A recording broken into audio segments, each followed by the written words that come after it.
I'm hearing more challenges than I hear solutions per se, or if there are solutions, they're more vague, shall we say, or where they're being tackled, which is fine. But unfortunately, I think the next topic is probably the most thorny when it comes to evolution. And our moderator today, Jonathan Stoyer, is pretty vocal and pretty darn accurate about sort of the state of affairs when it comes to, let's call it measurement and outcomes, or attribution and selling impressions versus ratings and all that kind of stuff, right? We've been nibbling at that, but the reality is... Thank you very much. You're welcome. Such a gentleman. Well, first time today, I assure you. The reality is that, you know, it's the old adage that everything, you know, things that get measured get bought.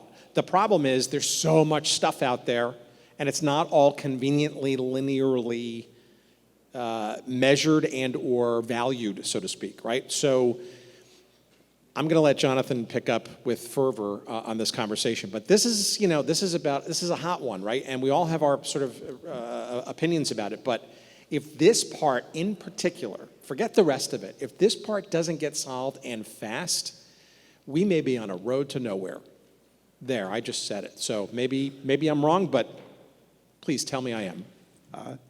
Thank you, Tim. And You're welcome. I mean, I think it's what Rashad said this morning, right? If we focus only on now, we're fucked, and if we focus only on 5 years from now, we're also fucked. So the question is, how do we bridge the gap between here and there? The assignment for the panel, as a reminder, is about TV and video measurement and currencies. The complexity of how the modern-day TV video advertising should be measured and valued continues to increase, with practitioners on both sides of the aisle clamoring for evolved approaches and improved solutions. So it's a look into where things stand and what's to come. Hopefully this will be a fun and animated conversation. Certainly, as was just told, I have some pretty strong opinions about this stuff, and I've been sort of in the middle of this mess for a long time. Currently an independent consultant working with my own company, Anonymous Media Research. I've worked on, most recently, the sort of alt currency side, building the sell-side business for VideoAmp. Before that, at Omnicom Media Group as the chief research officer, so got a view into what the buyers looked at. Before that, I was at TiVo, collecting data and trying to build, measurement products there. Before that, at AT&T, so on the sell side, trying to build. So, kind of seen the problem from all the sides and watched it evolve over the last 15 years. And I think the good news is that we're moving faster now than ever, and that the rate of change and the rate of change of the rate of change, right, are first and second derivatives, both positive. So that's all for the good. On the other hand, we're getting squeezed from the big platforms and from other ways for people to spend for advertisers, marketers to spend their money. So our position, or our challenge is kind of cut out for us. So I've got an esteemed panel of folks here, again, from a variety of different perspectives to help try to figure this out. And so that's Carmela Fournier from Comcast Advertising, the VP and GM of Data. Frank Piotta, the Director of Partnership Sales from Ground Truth. Hannah Grinsweig, the relatively newly anointed VP of Measurement Innovation at Nexstar. Michael Sharp, who's the VP of Partnerships at a company called T-Vision Insights. And finally, Frank Friedman, who is the SVP of Data Research and Insights at Scripps. So just to start off, I just gave your titles. If we can just sort of go down the road here and talk about sort of your current position and how the problem of measurement and currency and attribution sort of fits into the worldview, the focus that you've got is probably a good starting point. Carmela, can we I'll start keep with it you? short. Yeah, try to keep it short for background, but on the other hand, I think for folks to just understand where you're coming from is going to be useful. Sure. Yep. Carmela Fournier. Hi, everyone. I work for Comcast Advertising. Several years back, my position was created really to oversee the use of data and ensure that we are protecting our consumers' privacy above all. And we also realized that the world was moving to a data first, that media was moving to a data first opportunity. And so we needed to make sure that as data became more ingrained in reaching audiences and measuring those audiences and attributing the value of media, that data was going to play a central role. And so that has informed my approach to things and also driving innovation and measurement as well. Awesome. Frank? Yes, hi. My name is Frank Paiota. I'm a Director of Partnerships at Ground Truth, but I came here by way of A4 Media. So I have a solid background in TV, working with TV partners, and then the digital space. And attribution in digital, obviously, is fairly simple. We have a lot of pixels. With us specifically, we have foot traffic attribution via device IDs, mobile ad IDs. And how do we tie the two together? Being so entrenched in, former broadcast partners, I see what the issues are with, just lack of attribution for core medium, which is what everyone's focused on. So that's what we're trying to do, combine the two worlds. And Hannah, you were at A4. Yes. Did you guys overlap? Briefly, we worked together, yeah. Small world, our industry. So, relatively new at Nexstar, VP Measurement and Innovation. I love when a title actually describes what it is that you do, because innovation is what I do at Nexstar. So my career spanned everything from local sales many, many years ago to cable sales, to digital sales, to advanced TV, to measurement, and now here trying to pull all of that together, my experience and knowledge, to help Nexstar modernize how we go to market. And I come at it very unique way because I come at it from a sales perspective. I feel I'm there to service sales and provide our sales teams, local, national, digital, with the tools they need in today's modern world. Consumers no longer differentiate where they watch, what they watch. They do it anywhere and everywhere they want to. So our goal at Nexstar is to provide the tools to sales and also ultimately to our consumers to be able to measure and provide them, number one, the content where they want to, but also be able to bring that all together and get value for the impressions that we're serving to our customers and make it easy for salespeople to do that. Awesome. Sounds like fun, actually.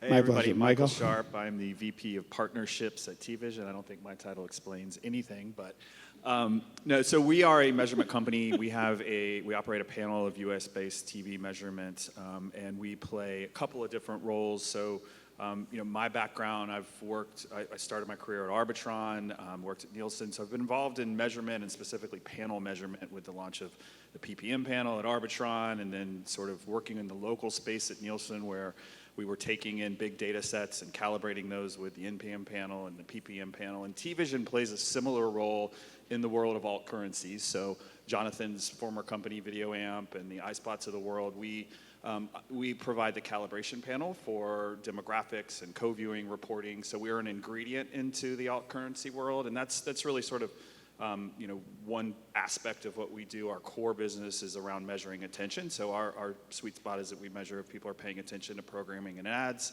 And I work with all of the big network organizations, both on the content side and on the ad research side, providing them with engagement insights for selling and for content decisions. And so, that's kind of the world we operate in.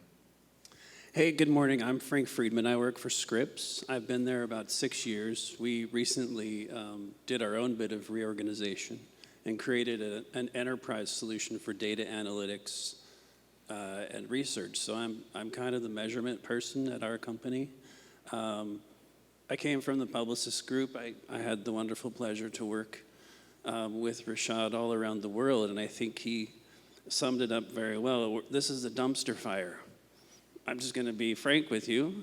I think we have a lot of challenge ahead, and I look at it from the statistical side of it. I sit on the TV committee at MRC. I'm on the JIC. I sit on the VAB and all the other three-letter acronym groups that are trying to find a better solution. I think we need to be honest with ourselves. When we talk about alternative currencies, most of the transactions are done on the legacy currency. That is the truth. There's not very many alternatives being used. And there's specific reasons for that, and I think we're going to get into that here, which is why I love this panel. I think you picked the right people to come and agitate here, so thanks, Jonathan. Excellent. So hopefully we will get into that and other things. And structuring the conversation has been a little tricky, so I'm not sure how we'll actually flow based on what we had planned out, but that's okay. I think a couple of different folks, and especially Frank, you mentioned, we're sort of in this world of shifting from that panel first world. That's where we've lived from the last 50 years of all of the TV getting measured. The good news in this is in a standardized way that's part of all the back-end systems in all the places. And the bad news is that because it is 50 years of cruft of that level of integration, it's been extremely hard to start to turn the ship in a different direction and start to onboard all the other quote alternative currencies. And I think the good news is on both the buy and the sell sides, we've finally started to move from that there's only one way to do it to the hard thing in computer land is to go from 1 to 2. That's much harder than going from 2 to n. And Nielsen sort of started the clock on forcing that transition when they announced Nielsen 1 and said they were going to deprecate C3 and C7. So last week they just extended that deadline by at least another year, and who knows if it'll just keep getting extended. That may slow the transition. As I talked about, we're moving faster, and I don't know if we'll keep moving faster. But the good news is we've got at least a few players in this alternative currency space, game of musical chairs that you talked about. And I really do think it's a game of musical chairs. Michael, you started to touch on how T-Vision fits into that sort of panel plus big data, but big data first world, as opposed to, I think even Nielsen 1 is sort of a panel first world. It's you got big data in my panel as opposed to you got panel in my big data. Can you talk a little bit about how that's coming together? And then maybe, Frank, I'm sure you have stuff to say there too. Yeah, sure. So, that's a very good point. So, like, if you think about, when my life at Nielsen, we were a panel company, and then we were bringing in big data sets and figuring out how to sort of integrate the two. The role that T-Vision plays, and I continue to say the word ingredient, is because we're an ingredient into big data first solutions. So you take there's tremendous amount of smart TV data, set-top box data. All of that data, it does a very good job of showing you the tuning that's coming out of a household. Where those data sets are, kind of blind is who's sitting in front of the TV. And because we have, a fully opted-in panel where we know exactly who's in the household, and then we know, who's in the room when content is being played, we have the data that says, okay, let's who's in front of the TV when ESPN is playing and when a movie is playing on Disney Plus, et cetera. And so, that data is able to be used as a model, as a predictor of what's going to happen in that big data set. So it's really about creating probabilities off of the smaller panel data set to be applied to the large data sets to sort of understand, taking it that final mile from the tuning that's coming out of the household, but who's sitting in front of it, and more importantly, how many people are sitting in front of it, right? Because there's obviously, co-viewing is a big factor here, and you can't understand that from just a smart TV data set. So that's really the place we play, in that space, and I think, I think you'll continue to see panels as an important part of the equation, but it's, the scale is not there with panel. It's very expensive to build a panel. It's very expensive to maintain a panel. So while they're critically important, you can't just rely on the panel alone. Yeah, I've been leading this, along with Joan Fitzgerald, a research project for under the SIM Coalition for Innovative Media Measurement. It's part of the ARF umbrella on sort of the role and future of panels in the US marketplace. And literally everybody we interviewed said we want to use it for calibration, and literally none of them agreed on exactly what that meant. But it was interesting, there were a small minority of folks who said, we don't need that at all, we should just change how we transact away from co-viewing. And I just think back to my agency days where, the panel's the security blankie that lets you keep trading on people. All the digital stuff is trading on impressions against people. So I'm not sure I buy that story, but I think it's great. Maybe you guys can both comment on. But I think where are we there? Like the attention metrics is a great piece in this. I fully support that, Michael. But 5,000 people? Yep. I mean, a panel. 15,000. Okay, so you tripled it. So 15,000 people modeling is massive, right? The way you guys take the data and how it gets put into other people's data, who then model the crap out of it too. Does it get diluted? And how? That's what I'm most interested in. I think panels are appropriate, but they're cost prohibitive. There is no way we can continue to maintain a panel of Nielsen size when people won't let us in the house and we're creating bias by going at it, getting them in different ways. So, but how can you take those inputs, because I think the attention metric is important, and make sure that they don't lose or get diluted as other people use it? Yeah, I mean, so to be clear, the attention metrics that we offer are not put into the measurement systems, right? Into currency. They're not put into currency. We that's our core business, and we operate that independently. It's really co-viewing, so it's really just understanding the propensity of who's in front of the television. And I would argue that 15,000 people, it gives you a good, at least think of like a focus group. It gives you a good core of actual people who are in front of the television, right? At a certain point, if you're just building this all off of big data, then you're not getting any kind of input of actual people. It's just a whole bunch of tuning data that's coming out of these set-top boxes or coming out of smart TVs, which is great in scale, but you need some way to really sort of level set who is actually in front of the television. And so, I mean, that's really the piece that we're playing. Yes, we'd love to have 100,000 people in the panel, but it's expensive, and it's we have a relationship with these people. We know they are real people. We know the exact demographics of the people in the household, and we're simply providing that input of who's in front of the television. So, is it perfect? No, but is it better than what else is out there? I would argue it is.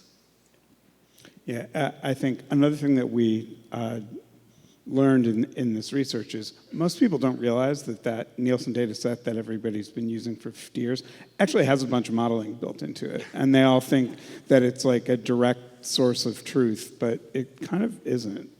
And it hasn't been for a long time. So there's definitely, math that is already known that is part of these sort of big data first solutions. Yeah, as someone who had to explain viewer assignment to this person back in the day, I can assure you that there's definitely some modeling involved. So I just want to add, because we've talked about it, what I'm sensing here is directionally it provides more information than we currently have. And again, I'm not a data scientist. I come at it from sales, but from a sales perspective, I think there's a tremendous amount of value in the non-perfection, but direction that gives you more information, that provides storytelling to a buyer, to a client of what co-viewing looks like or what the composition of a household looks like, complemented with the big data that will give you how many counting. Yes. That's what I want to get at. I want to get at precise counting with a layer of additional information.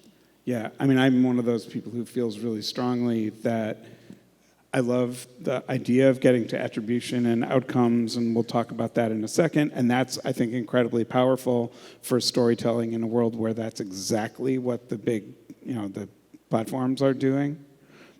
But you don't get to do that if you don't have underlying counting that's actually accurate to base it all on. I mean, Carmela, you lived in Nielsen land. You now live in as big data first and deterministic matching land as there is out there. Can you, I'm sure you have something to say about that. I sure do. Yeah, so Comcast believes that the ecosystem is stronger when there's multiple currencies for the buy side and the sell side to transact on. We've been working with third-party measurement providers like ComScore, VideoAmp, Dynata, Nielsen, both incumbents and new entrants, to drive innovation in measurement. We feel like, yes, a panel is good, but a panel does not account for all the fragmentation that we're seeing across viewership plus audiences, right? So if you want to really measure marketer-defined audiences, you need the scale of big data to support that. And if you want to measure cross-platform, you need the scale of big data. And one of the key things that I've been advocating for, that Comcast has been advocating for, is really the accuracy in cross-platform identity and identity resolution. And that's a key aspect that we see as a challenge to be able to create those stories, to be able to have a baseline set of accurate measurement that the buy side and the sell side can transact on. Yeah, I mean, that's a huge thing. And part of that is the block graph investment partnership, right? It's a deterministic but absolutely privacy protective way to solve the problem. Yep. So block graph is a peer-to-peer technology solution. It's owned by Paramount, Charter, and Comcast. We were looking at the inaccuracies of ID graphs, of data match providers at the beginning of the year, and comparing it to Comcast's deterministic ID resolution that we have, both IP and household address. And what we found through our research was that at worst, the ID graphs and the data match providers were accurately householding our IP addresses 25% of the time, and at best, 47% of the time.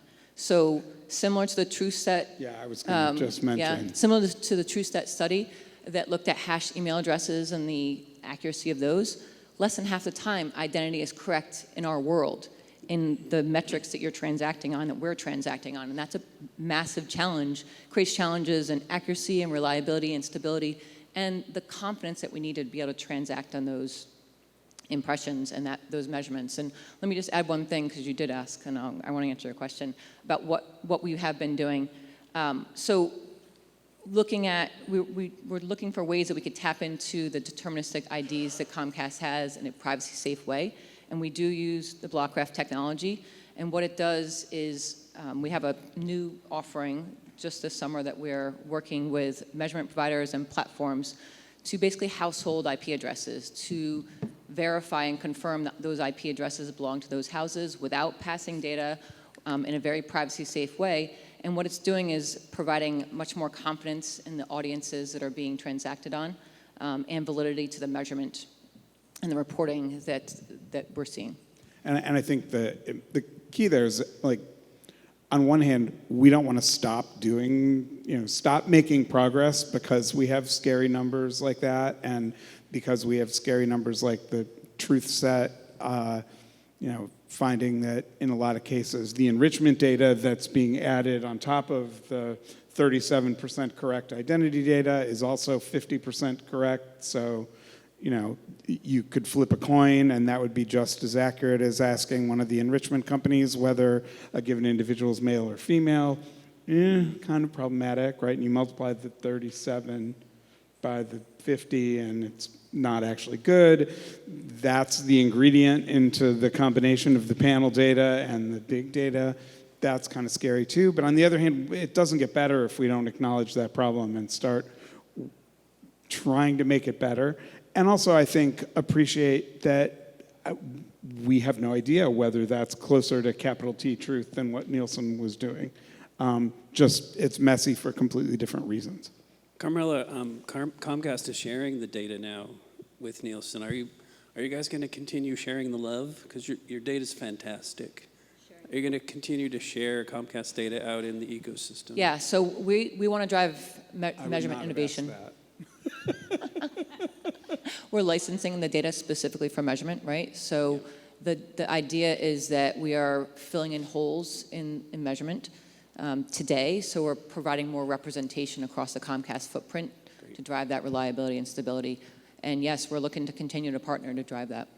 And but not just Nielsen, right? I mean, my Yeah, we former just- employer had access to the data as Yep, well by yep. the time I left. So we just renewed our agreement with Nielsen that drives innovation across local, nationally, and cross-platform. We have a partnership with ComScore, and we also have a partnership with VideoAmp. And just recently, in September, we announced the relationship with Dynata as well. So for brand lift, top-of-funnel metrics to drive more stability and give more coverage, I'd say, for ad exposure to inform those brand lift measurements. So Frank, I haven't let you talk at all yet, but I think we've now queued up the conversation where in a world of deterministic or close to deterministic ability to use identity to match to enrichment data, Ground Truth has an incredibly valuable data set that can be used in that context for both targeting and measurement. You want to just let people know how that works, and let's sort of work into the world of how valuable location data is for attribution. Because I know, like in my agency world, we worked a lot with especially QSR companies and retail companies, and like it is probably the easiest way to get to incredibly valuable insights about what people are doing, either before or after media exposure. How do you do it? Why is it awesome? Yeah, absolutely. It is awesome. So in the digital space, if you serve a mobile impression to a mobile phone, you can track that phone around through SDK data. But if we're talking about outcomes in digital, they're, again, pretty easy to track once you have IDs and you can match those up.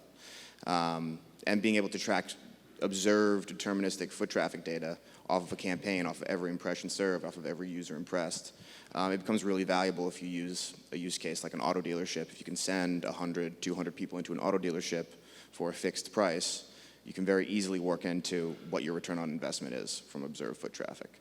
You may miss some people that you can't track from privacy opt-outs or anything like that, but you have a deterministic number in front of you. You can go back to that advertiser and say, what's your close ratio? What's your average sale price on a car? You can very easily work into ROAS. Now, in the digital space, that's one thing, but matching that into adding more information on top of the linear space, if you have brand awareness insights, impression insights off of your linear campaigns, having another metric that's further down the funnel to be able to tie in from the top to the bottom of foot traffic and observed foot traffic off of whatever data set you're working with can be really, really useful. Yeah.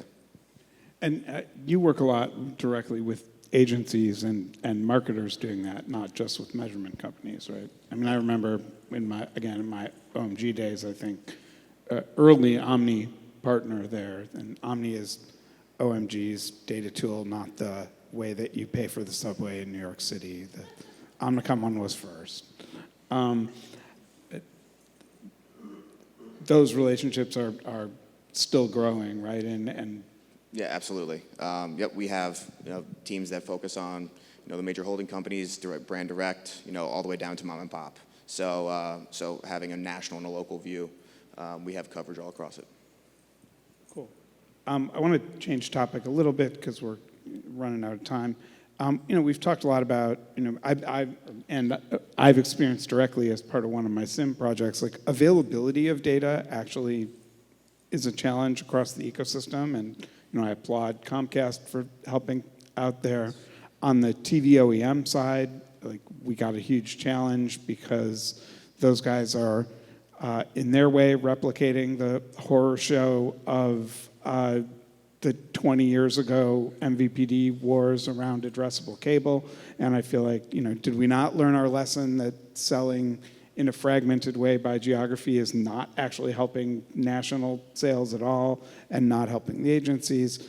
I'm a pretty firm believer that true census TV delivery data is how we build a competitive landscape that lets us account for broadcast and for streaming and for local and for all that stuff in a way that enables us to compete with the big digital platforms. That someone mentioned SneakerNet on the last panel, that if we do that by SneakerNet, it's not going to work so good because even if you're burning CDs and carrying them across or using USB flash drives, Google doesn't do it that way, right? as far as I know. We have a big outage in terms of OTA, and I think I saw Angela around here somewhere. We're going to hopefully talk a little bit about ATSC 3.0 as one solution to start collecting better data there. Frank, when we were doing the prep, you talked a little bit about an OTA product that you guys had to start sort of feeding into that ecosystem. Can you talk about sort of how you recognize that challenge and how you're helping to fill in the solution there? Because I thought that was super interesting. I think the OTA piece of it is one of the biggest challenges that we face. We have Nielsen with a small amount of OTA meters. Some of our other measurement partners are doing surveys to calibrate that viewing. Others are taking smart TVs as a proxy for viewing that's not really appropriate for a dump set or someone that has an OTA antenna. We're launching a lot of new DigiNets that you can just get on OTA. Many others are doing that too. And we found that we're lacking the calibration. The measurement that we have right now is built in the retrans world on carriage. So if you got the dot 1 and 2 covered, it shows up in the currencies. If you don't, it doesn't. So many of the new ways that people are watching TV in the old way, which is free over the air, is not going to be calibrated in the measurement that we have going forward, even with the alternatives that are on the table. So at Scripps, we purchased a company called Tableau, Tablo, shameless plug. You can go to tableau.com and buy one, but you can download that and stick it in your house, and it will pull all the OTA signals from your house and put it onto one device. That will become IP and first-party data for us. We're getting really good traction with that. We're hoping to share that with the measurement partners to fill in the gaps on OTA, which to us, we own a lot of spectrum. We have 62 stations with dots 1 to 9. The dots from 4 to 9 are not measured. You can't grab data on them. People have to rescan their sets to get included in that ecosystem. And we feel like this is a really interesting way for us to help provide a solution instead of, people accuse me of just complaining. So it's a different way to do it. I think the 3.0 sets will also be a really important piece. I know Pearl is driving that forward. We're going to have Run 3 TV, which is going to set up a whole new way to bring that data and hopefully provide another currency calibration. So I would encourage you all to dive into that too. And I can't overstate the challenge of that outage around OTA in the trying to calibrate and develop new currency, because it's kind of invisible and the panels are not, and honestly can't be big enough to let you look at the dot 3 and dot 4 broadcast channels, which have the combined problems of being niche to start off with and locally distributed in a way that there's not universal metadata for them. And I don't want to go down any of those specific rabbit holes, but it's a really hard problem. So all the solutions are helping. I think in light of where the affiliations with networks is going to change, right? We just keep renewing our retrans agreements for 2 or 3 year terms. I think we're at the end of that tranche. And what happens next if we decide to go stand up independent stations, which many broadcasters are doing with sports? They may play on a dot 2, 3, 4. And if we can't get those measured because they're not carried, we have a problem with the infrastructure. So it's good that we're talking about that now to try and come up with a solution. Other folks care to comment on that state of that bit of the world? My only comment is that we have problems today that need to be solved for upfront 24, 25. So while I totally appreciate that, Frank, it just feels like the more problems that we think about that are out forward, the less we're focused on what needs to be done today. And what needs to be done today is the currency issue, is the inertia from the agencies not to adopt better measurement solutions because they just don't.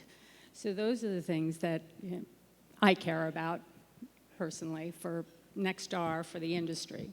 No, I mean, I lived that challenge both on the agency side, trying to drive that change by bringing in, at OMG, it was VideoAmp, as both a platform and potentially an alternative way to do measurement. And I think, again, the good news is this shift from Nielsen only to, you have to go from 1 to 2, now you can go from 2 to N, has meant that there's at least acknowledgement of the challenge, but it's still a huge client by client, marketer by marketer challenge to get people to move to look at measurement in a different way.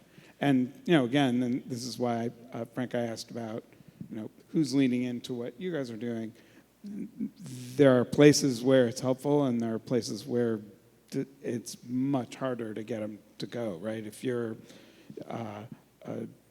brand leads are all compensated on Nielsen measured TV reach last quarter as the driver of their bonus, then getting them to move to anything else is really hard. And I think that speaks to one of Rashad's comments, right, about you can't change unless you change incentive to match strategy. Well, can we stop calling it alternative currency and just calling it currency and not give credit to the company that is currency versus alternative? To me, I know that's marketing speak, but it's a start, like if it walks like a duck and talks like a duck, maybe it's a duck. So let's call it currency. It is happening. I mean, you look at the Byron Allen shift away to fully to VideoAmp, and the Weather Channel completely did their whole upfront on VideoAmp this year. So small steps, but it is happening, and they were able to pull it off. I mean, obviously that was a big public battle, but I think that as you see more and more of those happening each upfront, to your point, it's going to be multiple currencies, not alternative currencies. And the biggest opportunity there, I think, are for folks like like everybody coming from the local and the broadcast side, who are so poorly served by any of the current solutions that, to your point, it's a something where there, in many cases, was nothing or close to nothing. That's a huge win. Well, that gave birth to my role here, is the innovation piece. It's, National has had traction in this space with other currencies, and local has suffered for many, many years. And so the goal is to bring in measurement and currency companies that can do a better job of counting impressions, so publishers, broadcasters can monetize their inventory and be able to monetize it for their clients too, because it's a disservice for the marketer not to understand the value that certain publishers are bringing across platform, because that is the way people are obviously consuming their content. That's what there is now. And arguably, local was first, right? Because you had ComScore and Nielsen battling in local markets long before any of these national conversations were happening. Even going all the way back to radio, when there was Arbitron and Nielsen both measuring radio. So there's history here. We just have to sort of keep pushing forward, I think. Yeah. But I think Becky asked a question earlier, which was really important, which is, how do we go as a sales team to those buyers who are doing digital and linear separate? And I think at Scripps, we made a change in our currency. It took me over a year, trying to convince our own leadership that there was a way forward.